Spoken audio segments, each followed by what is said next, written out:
بسم اللہ الرحمن الرحیم۔ آج میں آپ کو بچھو کا تیل درد گردہ کے لیے بنانے کا طریقہ بتاؤں گا۔ بنانا بہت آسان ہے۔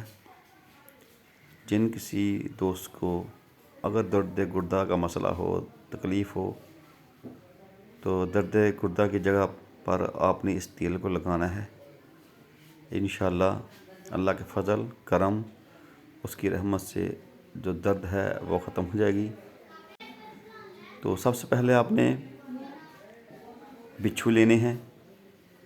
ان کو آپ نے روغن زیتون میں اچھی طریقے سے جلا کر، چاہے بالکل یہ جل جائیں، تو آپ نے اس آئل کو کسی کپڑے کی مدد سے پون لینا ہے۔ اور اس تیل کو جب بھی درد ہو تو اس تیل کو آپ نے درد والی جگہ پہ لگانا ہے۔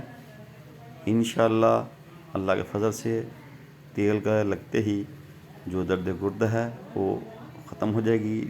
یہ تھی ہماری آج کی ٹپس۔ اب دیجیے اجازت۔ اللہ تعالیٰ آپ سب کو خوش رکھے، آمین۔ السلام علیکم ورحمۃ اللہ وبرکاتہ۔